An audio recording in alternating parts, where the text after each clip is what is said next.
I'm not the kind of guy who believes any story. I fly. I land. I rescue. That's what I did for over 3 decades. And I've seen just about everything a mountain can throw at a man. But that night, up on Mount Shasta, I saw something I still can't explain. Not with maps, not with logic, not even with flight logs. And I've tried. God knows I've tried. My name is Richard Ellington. I'm 61 now, born and raised in Redding, Northern California. I flew rescue helicopters for the Cal Rescue Team for 30-odd years before I hung up my rotor blades. Mount Shasta was our backyard. I know that mountain better than most. I've flown through fog that seemed solid, landed on ridges so thin the wind tries to pull your stomach out, and pulled people back from edges they shouldn't have pushed. I'm not some wide-eyed dreamer. I was trained. We ran by the book. We trusted our gear and our maps. But that night, up on this mountain, well, something threw all that out the window. We called it Shasta, for short. She's this massive presence in our lives up here. Locals talk about the legend, the white spirit of Shasta, the ghostly figure seen in white mist drifting along ridgelines just before storms. Most dismiss that as campfire talk. I used to too.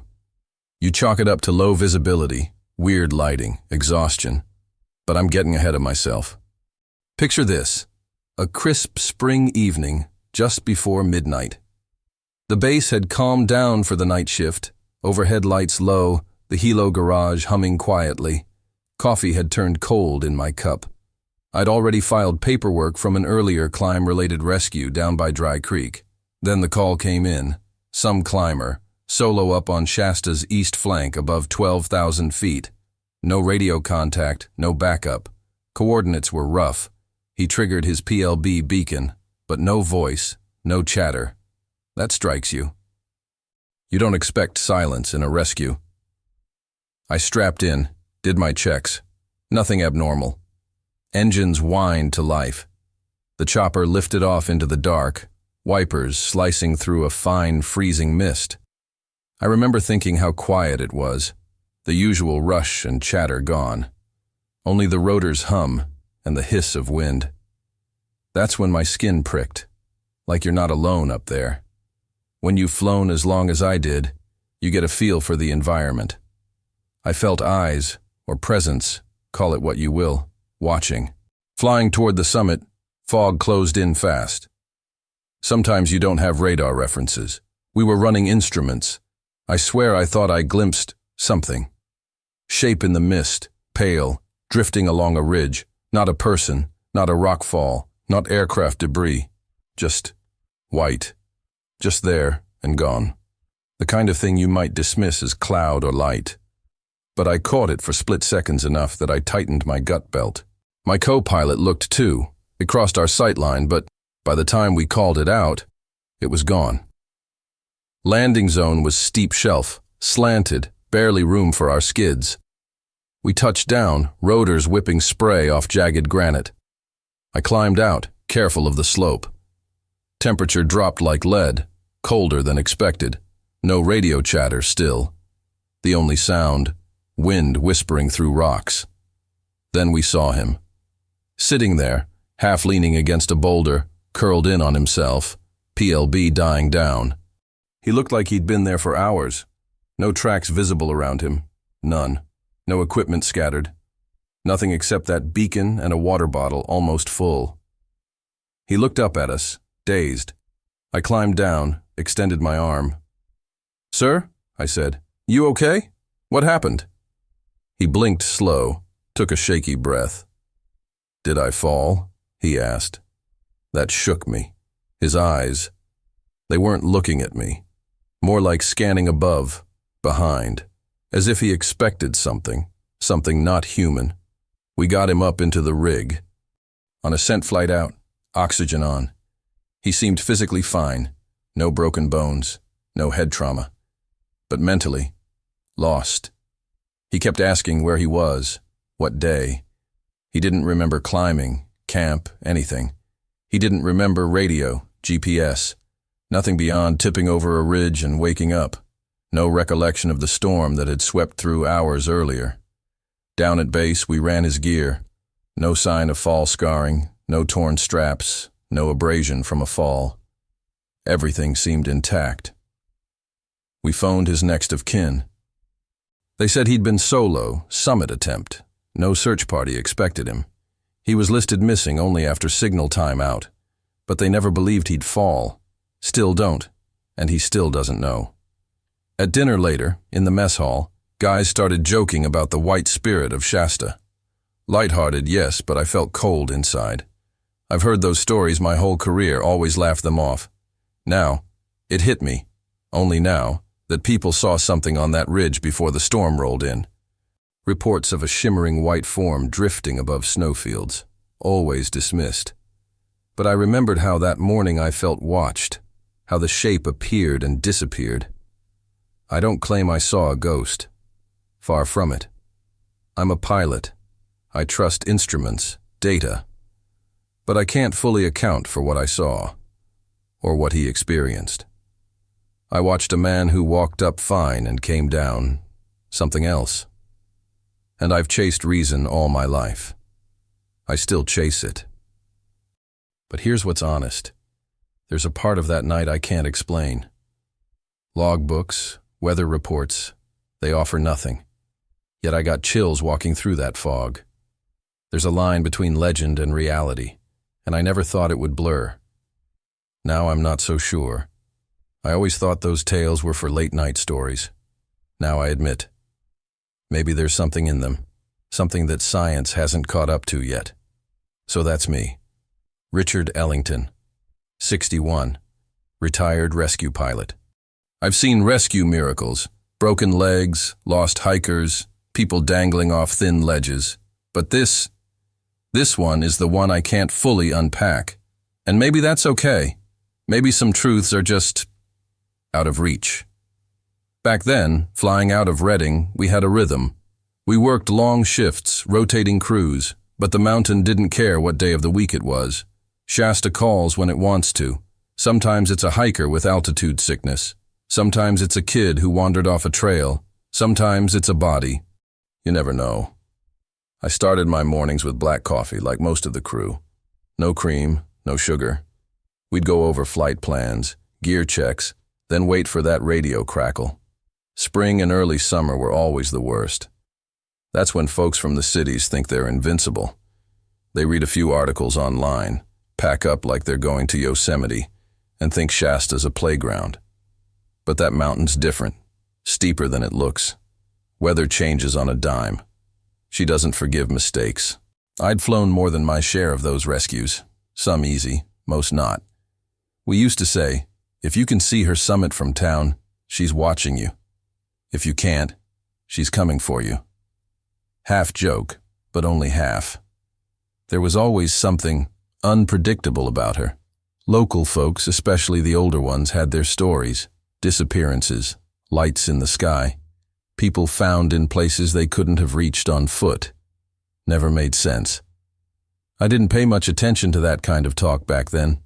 Figured stress, fear, and altitude sickness messed with people's heads. Still, I'll admit this. Shasta had moods. I swear some days the air above her felt different, thicker, like the rotors had to work harder. Not technically, but spiritually, if that makes any damn sense. We'd joke about it in the hangar. Shasta's heavy today. You could tell when something was off. Even the birds kept low. Most days, though, it was just pure work. Tight schedules. Coordinating with rangers, medevac teams, and park services. We'd load the chopper with medical packs, SATCOM gear, and sometimes alpine gear if a landing wasn't possible. There were days we had to hover while medics rappelled. Other times, I had to land on what felt like the size of a dining table. You learn to breathe with the mountain. You feel her shifts through the yoke, through your boots on the pedals. I remember a rescue 6 months before the incident. A woman slipped down a snow shelf, shattered her ankle. Her partner stayed with her, wrapped her in foil blankets. When we got there, she was in pain. Yeah, but lucid. Thankful. There was something solid about those calls. They followed a pattern. A problem. a solution, a ride home. But the one up that ridge, it didn't follow any pattern. That's what stuck with me. You get used to stress in this line of work. Used to noise, to motion. Radios beeping, wind howling through the blades, that steady tremor in your seat. But silence, that's rare. And that's what made the lead up to that call different. It was quiet. Too quiet. I know it sounds like a cliché, but damn it, there was an absence in the air that night. No chatter, no static, just a feeling. I'd flown that route dozens of times, from the south face, around over the glacier ridge, then cut east. Textbook path. But that night, I remember checking my altimeter 3 times. I felt lower than we were. I double-checked the GPS. Instruments said one thing, my gut said another. You ever drive a road you've driven 1,000 times, but one day you swear something's off? Like a sign's missing, or a turn looks wrong. That's how it felt flying that zone. Trees that weren't supposed to be there. A rock face that looked older somehow. Like it had changed since the last time I passed. When I brought this up to another pilot, Dave Morales, good guy, flew out of Eureka, he just nodded slow and said, "Yeah, Shasta does that sometimes." I asked what he meant. He just sipped his coffee and said, "Changes shape when no one's looking." I laughed it off, but inside it rattled me a little. Thing is, there's a long history of odd reports around that mountain. Search teams finding footprints that stop mid-trail. Climbers who lose hours, think they've been walking for 30 minutes, but it's been 5 hours. One guy said he heard music, like chanting, from somewhere above the tree line. But when they sent in a second team, they found nothing, not even his camp. Again, I always put it down to dehydration, altitude sickness, fear. Fear makes people see things, and up there, fear's thick in the air. But I guess the part that eats at me now is, what if not all of it was fear? What if the mountain does hold something we don't quite grasp? Don't get me wrong. I don't think it's ghosts or aliens or lost cities like some folks claim. I'm not putting on a tin hat, but I've come to believe that places hold energy, trauma, memory. Maybe the mountain remembers all the folks it's taken. Maybe we just catch glimpses of it, once in a while. That's the thing about rescue work. Most people think it's about saving others. And sure, that's the front of it. But it's also about staying sane while you walk into other people's worst moments, and sometimes you walk out with a piece of it stuck to you. I didn't know then how deep this particular one would stick. It was April 3rd, 2016. I remember because it was a Sunday, and my wife had just texted me a photo of our grandkids' first Little League game. I was in the break room at the station, finishing a tuna sandwich, boots still muddy from a practice run earlier that morning. Normal day, quiet skies, nothing on the radar. Then the call came in. Dispatch said a PLB, personal locator beacon, had gone off near the eastern side of Mount Shasta. Elevation was just under 12,000 feet. Remote area. Not a common spot for solo climbers, especially not that time of year. Snowpack was still heavy. Winds unpredictable. Not a place you want to be unless you know damn well what you're doing. What caught me off guard wasn't the location. It was the silence. Normally we get some kind of voice transmission, someone calling in their own distress, or a buddy doing it for them. But this one, just the beacon. No voice, no ID, no explanation, just a digital SOS bouncing off satellites. I radioed back, asked dispatch for any chatter on secondary frequencies. Nothing. Not a peep. That's rare. It means either the guy was out cold or something else was off. I remember standing on the tarmac with my co-pilot, Jesse, good kid, sharp, solid instincts.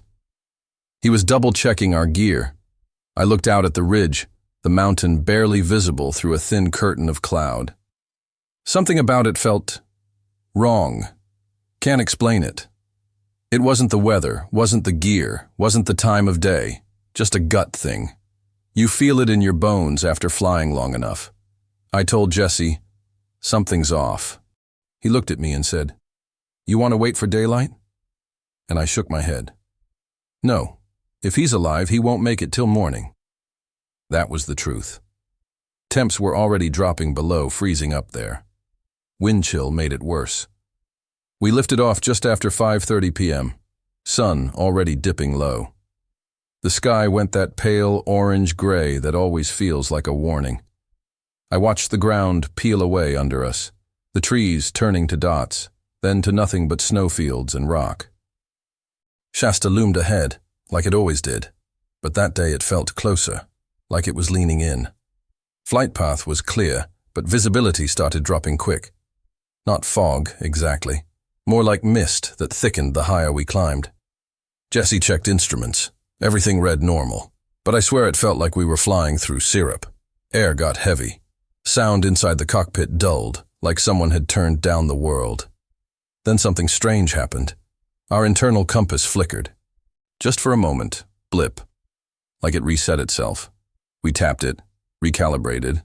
Jesse said, "Probably interference from the ridge." I nodded, but I've flown that side 100 times. Never had signal interference there. Never. I took over manual heading, adjusted slightly west, then back on course. That's when I noticed. The ridge we were flying over looked different. There was a long crease in the snow, like a path, but too smooth to be natural, and no tracks, no gear, no debris. Just this perfectly shaped line stretching down toward the rock ledge where the signal was pinging from.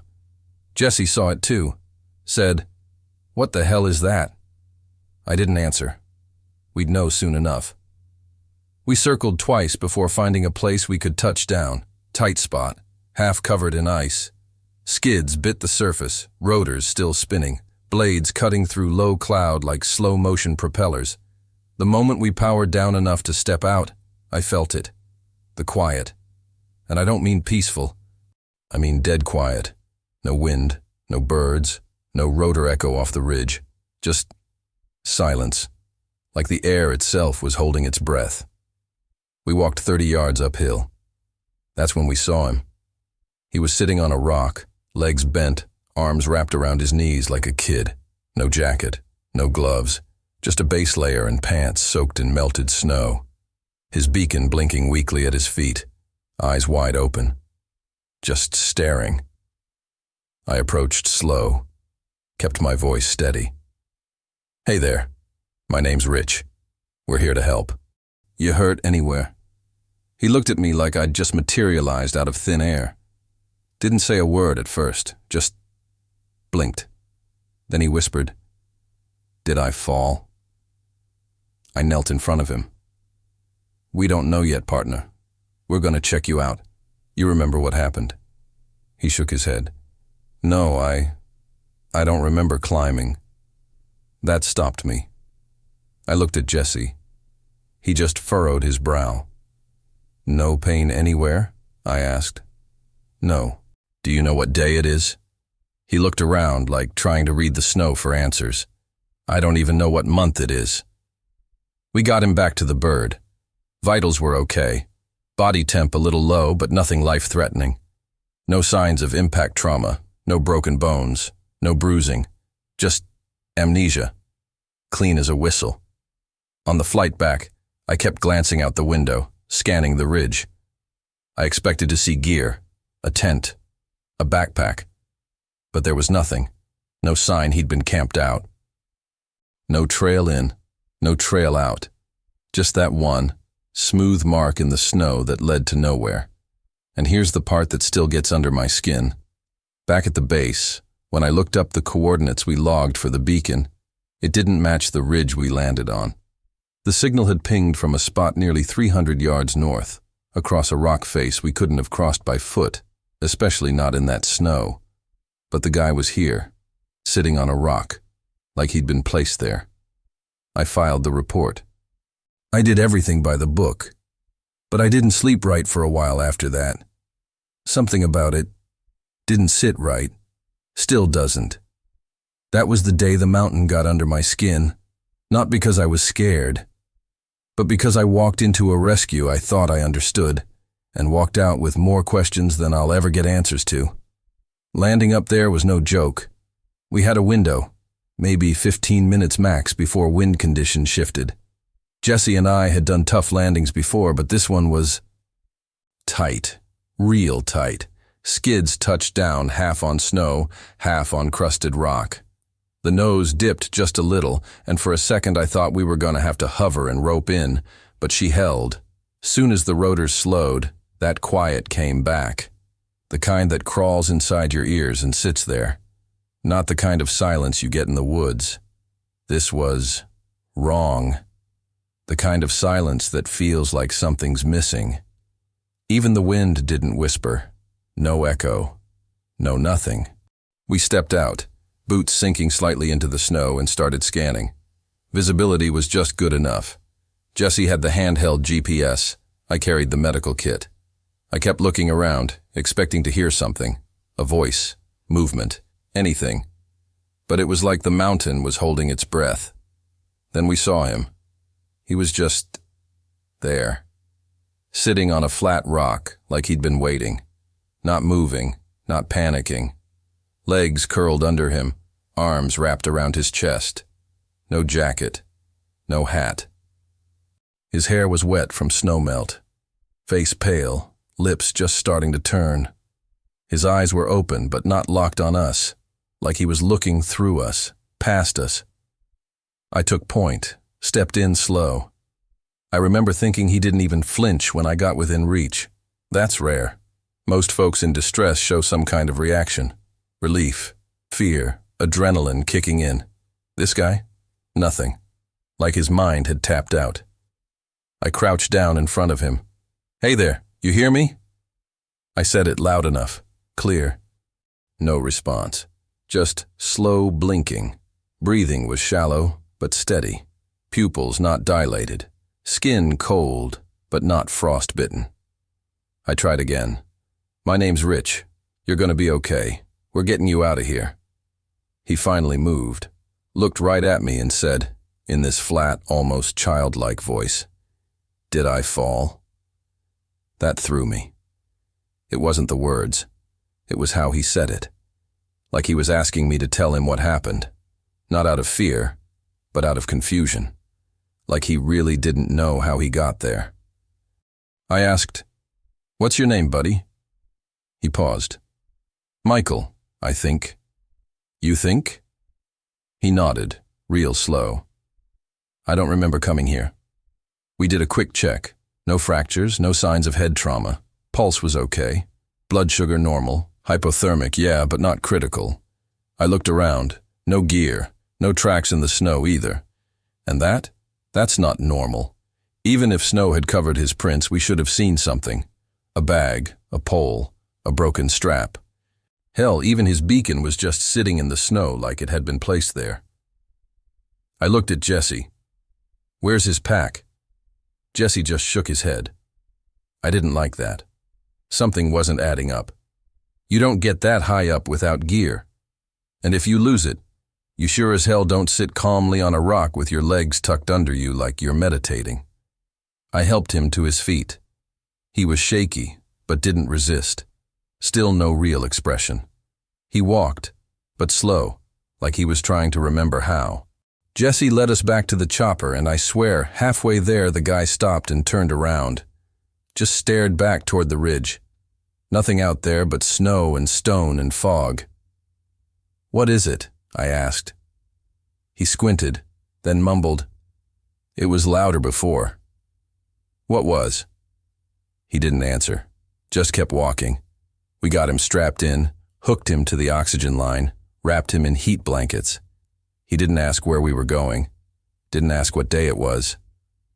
Just sat there, eyes flicking to the window every few seconds like he expected to see something out there, like he wasn't done with whatever had happened. On the flight down, Jesse kept checking vitals. I couldn't stop watching the ridge disappear in the clouds. Something was gnawing at me. Not fear, more like frustration. My whole career I'd learned to trust what I saw, trust what I could measure, record, explain.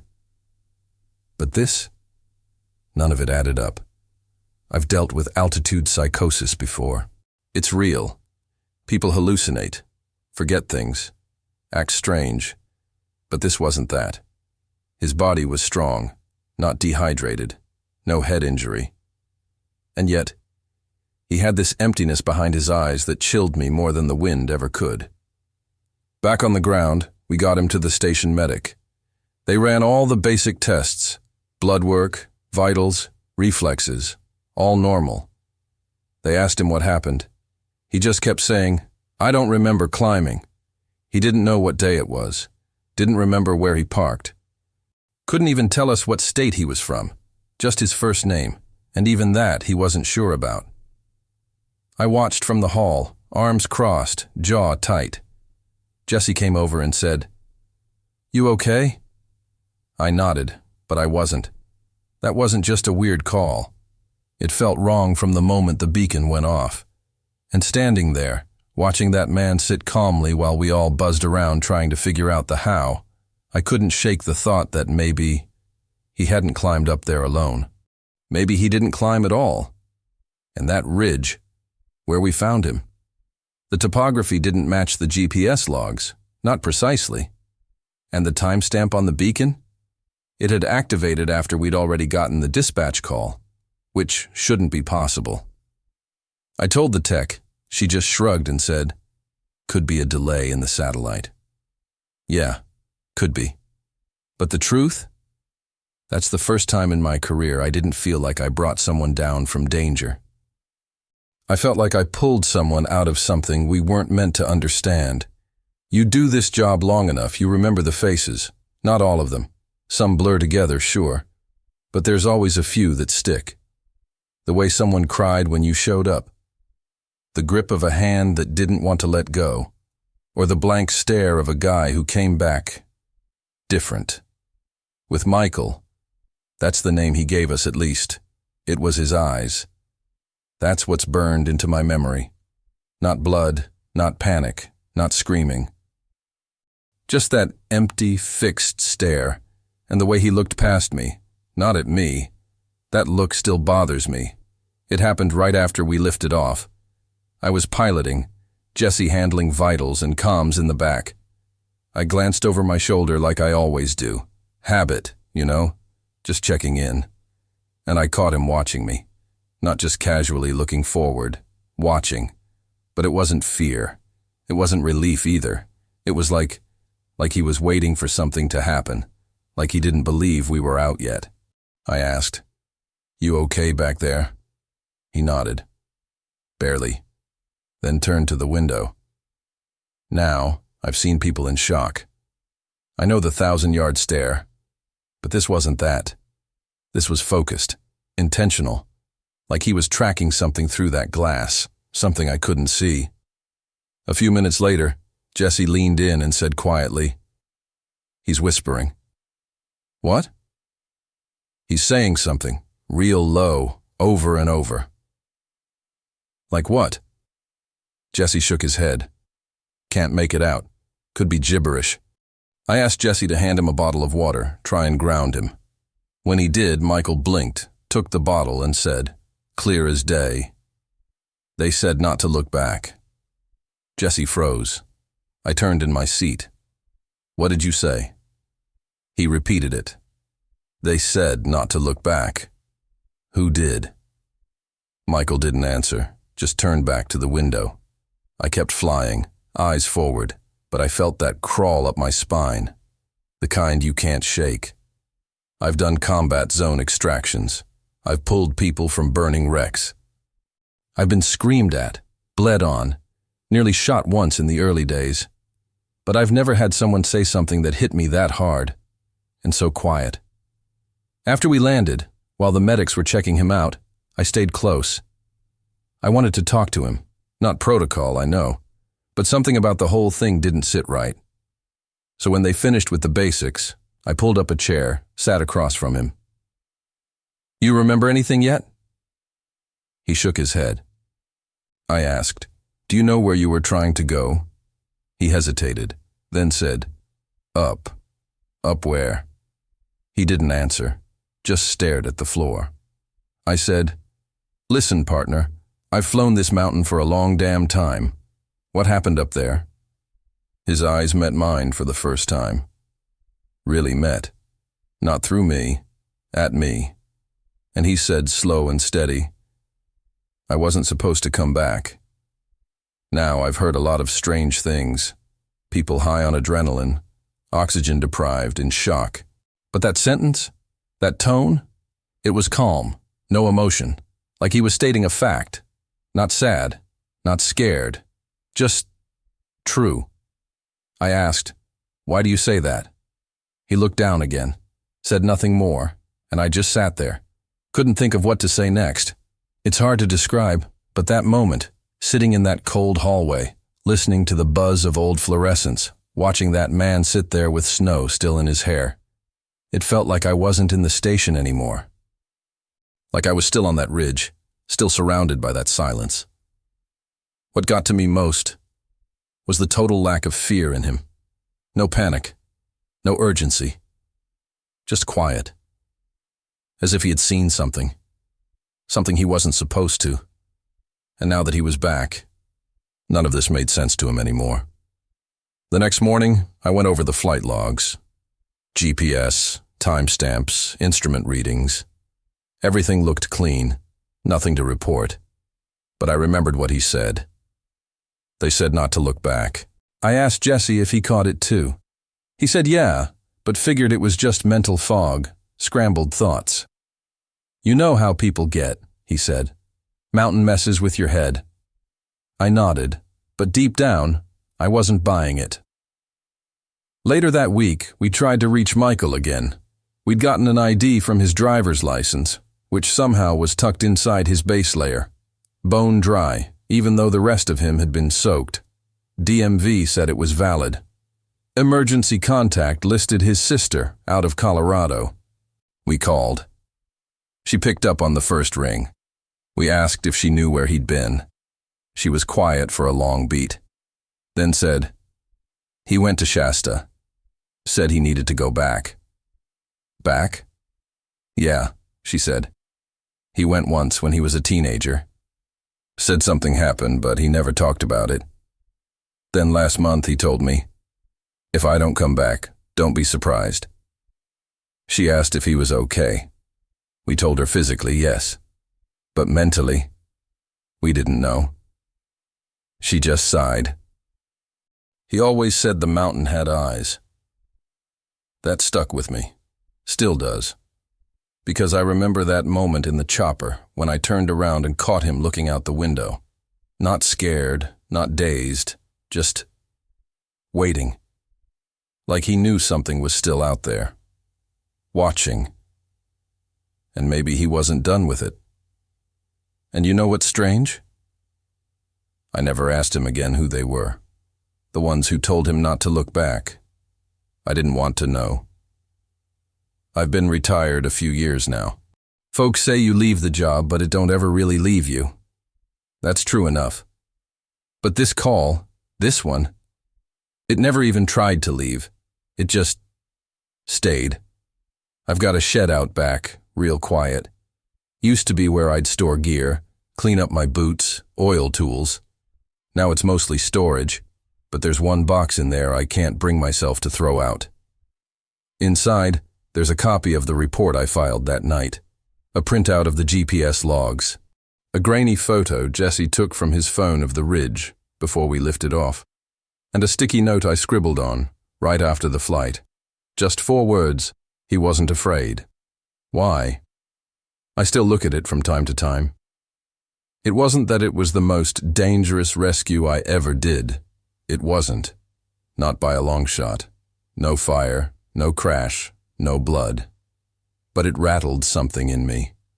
Broke a rule I didn't know I'd written in my head, that everything in the field could eventually be explained. I kept replaying it over and over. That smooth path in the snow, no tracks, no gear, no prints.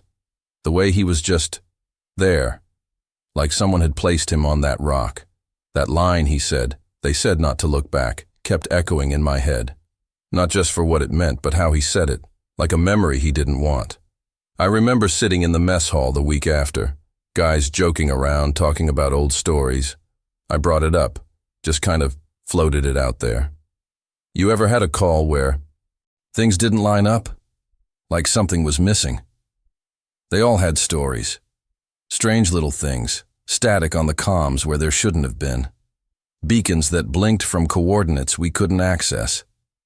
One guy told me about a time he landed on the north side and found boot prints that circled a tree 23 times perfectly. Nobody around, no explanation. I asked if he reported it. He laughed and said, "To who? They'll stick me behind a desk." I didn't laugh. You spend your whole life thinking you've got the tools to make sense of the world. Flight checklists, satellite data, maps, altimeters, training. And for the most part, you do. But what if the world doesn't always play by those rules? That thought, it started to worm its way in. I talked to a ranger I trusted, an old-timer named Ken. Been on Shasta longer than most. I asked him off the record, "You ever feel like the mountain hides things?" He didn't answer right away. Just lit a cigarette and said, "You ever hear about the Lemurians?" I laughed. "You mean the Lost City people? Crystals and ancient civilizations under the mountain?" He nodded. "Some say it's bunk, but I've heard hikers, sane ones, say they've seen lights at night where no camps were. Heard voices when they were alone. One woman said she lost 5 hours near Panther Meadow. Just gone. Swore she only sat down to tie her boot." I asked him, "You believe that stuff?" He said, "I don't have to believe it. I've just heard it enough times to stop laughing." That hit me harder than I expected. Look, I'm not saying I buy into the whole lost city thing, or aliens, or mountain spirits. I'm just saying, maybe there are corners of this world we don't fully grasp, places that don't like to be understood, and maybe, just maybe, Mount Shasta's one of them. The thing that stuck most was the feeling I had flying away from that ridge, like we'd interrupted something, not saved him, removed him from something. I can't shake that. Every now and then, I look up news from that area. Part of me expects to see Michael's name pop up again, missing again, or something worse. But nothing. No follow-up. No contact from his family. Not even a thank you card. Which is rare in our line of work. It's like he vanished from the world the moment we dropped him off. I even checked with the hospital we transferred him to. Privacy laws kept me from learning much, but I asked a friend in admin to look up the discharge report. She said it was brief. No diagnosis. No mental health hold. No follow-up care. He walked out the next morning, walked out. Like it was just another Tuesday. And maybe that's what bothers me most. I used to find comfort in the idea that most things had an explanation. That the job was hard, sure, but knowable. That every call had a beginning, a middle, and an end. But this one just hung there, like an unfinished sentence. I've had dreams since then. Not nightmares, just dreams. I'm in the chopper, fog all around, GPS blinking 0, no ground below, no sky above. And I hear Jesse in my headset saying, "We lost him again." But when I turn around, the seat's empty. Or worse, he's there, staring at me, and whispering something I can't hear. I wake up with my heart racing, my mouth dry. My wife says I mumble in my sleep now, sometimes say names she doesn't recognize. I never told her what happened that day, not in detail. Some stories don't come out right when you try to explain them. Hell, I barely understand it myself. But here's what I know. I flew up that mountain 100 times. I knew every turn, every gust, every damn echo. But that night, something shifted. Something I can't chart on a map or explain in a report. And the man I brought down, I don't think he left whatever he saw behind. I know I didn't. You know, people always assume the hardest part of this job is the blood, or the broken bodies, the fire, the falls, the screaming. And yeah, I've had plenty of that. But the hardest part? It's the quiet ones. The ones you bring back who never really return. That man, Michael, or whatever his name really was, he got under my skin in a way I didn't expect. Not because of what he said, but because of what he didn't. That silence he carried with him, it stuck to me, like smoke you can't wash off. For a long time I didn't talk about it. Not with the guys, not with my wife. I just shoved it down, figured it would fade like most calls do. But it didn't. It sat there, right in the middle of me. Not loud, just constant, like background static you can't turn off. I started noticing things, little things. I'd go to the garage to clean up tools, and I'd find myself thinking about that ridge. Not just remembering it, thinking about it, studying it in my head, replaying the approach, trying to line up the GPS logs with the terrain, trying to remember if the angle of the sunlight made sense, or if the way the mist moved looked right. I'd never done that before, not for years-old calls. Then I started waking up at odd hours, 3, 4 in the morning. No dreams, just awake. And I'd go sit out on the porch, coffee in hand, listening to the night. Like I was waiting for something. Couldn't tell you what. Maybe a sound. Maybe nothing. Sometimes I'd swear I heard it again. That strange silence from the ridge. Not just quiet. Hollow. My wife asked me once, "You thinking about flying again?" I shook my head. "No," I said. But the truth was, I wasn't thinking about flying. I was thinking about that man's eyes. That flat, blank look. Like something behind them had been taken out. That's the part I keep coming back to. Not fear. Not trauma. Just absence. Emptiness. Like he'd left something up there. Or like something had followed him down.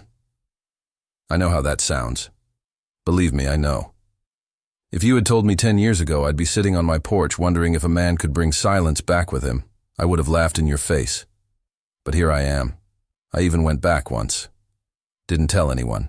Took a weekend trip up to the base of Shasta, just to hike a little, clear my head, nothing fancy. Didn't plan to go near that ridge. But sure enough, my feet took me close. I stood at the tree line, looking up, and I swear, I felt it again. That pressure, not wind, not altitude, just a weight, a stillness. I turned around and went back to the truck. Didn't even unzip my pack. Something about that place. It's like it doesn't forget. And maybe that's what gets to me. Not just that I remember him, but that the mountain remembers me. I know how crazy that sounds. But I've seen too many sane folks lose their bearings up there. I've seen gear stop working, clocks skip, weather turn in ways that don't show up on radar. I used to think all that was coincidence. Now I'm not so sure. Thing is, I've always believed in what I could hold, what I could touch, fix, fly. I was never one for stories. My old man used to tell ghost tales when I was a kid, and I'd roll my eyes. I figured grown men don't believe in that stuff. But now? I don't know. I'm not saying I believe. I'm just saying, I've seen something I can't explain. And that changes you. It doesn't shake your faith exactly. It just makes you quieter inside, less certain. You stop needing all the answers. You start respecting the things you don't know. I think that's the scariest part, if I'm honest. Not that something strange happened, but that it didn't feel strange at the time. It felt natural, like the mountain does what it does, and we just show up sometimes, witness it. I keep wondering what would have happened if we hadn't gone up that night, if we'd waited till morning. Would he still be there? Would we have found anything at all? And what if we weren't the first to pull someone off that ridge? What if others came down, different? These aren't the kind of thoughts you bring up in polite company, or even with your crew. You keep it to yourself. You say, "Yeah, it was a weird one," and change the subject. But when you're alone, when the house is quiet, when the wind kicks just right, you go back. Every damn time you go back. I don't think I'll ever get a clean answer. I don't expect one. That's not how life works. Some things are meant to stay hazy. But I do believe this. Whatever happened on that mountain, whatever put that man there alone and wordless and watching, I wasn't supposed to understand it. I was just supposed to witness it and carry it. That's what we do, isn't it? In this line of work. We carry the things no one else saw. We hold the pieces that didn't fit anywhere. We bear witness. So yeah, it stuck with me. Not like a scar, more like a fingerprint, pressed somewhere inside, quiet and permanent. So, if you've made it this far, listening to an old guy talk about a rescue from years back, thanks. I didn't think I'd ever share this in full, to be honest. Not like this. I guess what I want to say is, this job, this life, it teaches you things. Some lessons are loud, flashing lights, spinning rotors, people screaming for help. Others, they come later, quieter. They sneak in when you're by yourself, sitting at the kitchen table, staring at your coffee and wondering why you feel like something's still not finished. That rescue on Shasta, that was one of those quiet ones. It didn't break me, didn't shake my hands or keep me from flying again, but it changed something. Bent the frame of how I see the world, just a little. And once that frame bends, it doesn't go back. I still don't know what happened up there. I've stopped trying to make sense of it. There's no chart, no protocol for what I saw, or what I felt. And believe me, I've run it through everything I know. The data, the gear logs, the weather patterns, all of it. It checks out. But it doesn't add up. You know what I mean? That man, Michael, he walked down different than he went up. And he didn't bring back a story. He brought back silence. And if you've ever worked with trauma survivors, you know what that kind of silence means. It's not peace, it's weight. Sometimes I think maybe I was never supposed to understand what happened. Maybe my job wasn't to figure it out, just to witness it, just to bring him down, and to carry the rest. I've had people, good people, tell me I'm reading too much into it, that I'm projecting, that maybe I just needed a break, or it was the fog, or a dozen other things. And maybe they're right. Maybe I got turned around that day, and the weirdness is all in my head. But if that's true, why do I still hear that man's voice in my sleep? Why do I still remember how calm he was? Why do I still feel like I left part of myself up on that ridge? You see, the part nobody tells you when you sign up for this work, the part no handbook covers, is that sometimes you come home with pieces that don't belong to you. You carry a scream, a smell, a look, or in this case, silence. And if there's one thing I've learned, it's that silence can haunt you more than any scream. I used to believe that everything had a reason, that the world made sense if you just looked close enough. But now, I'm not so sure. Maybe some things aren't meant to be solved. Maybe some places, like that ridge, don't want to be understood. You don't have to believe me. I'm not here to convince anybody. I'm just telling it the way it happened to me. And if you've ever seen something you couldn't explain, felt that cold run up your spine even when the sun was out, then maybe you know what I'm talking about.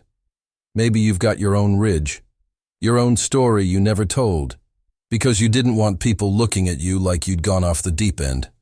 And if that's the case, you're not alone. I think there's more of us out there than we realize. People who've brushed up against something big and quiet and unexplainable. People who've looked into someone's eyes and known, without a doubt, that they'd seen something they weren't supposed to. If that's you, if you've been carrying something like that, I hope this helped a little. Even just hearing someone else say it out loud.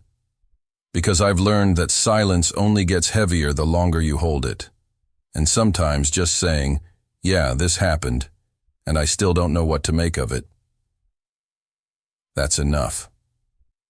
So that's my story. Not the wildest rescue I ever did, but the one that never let me go. Thanks for listening.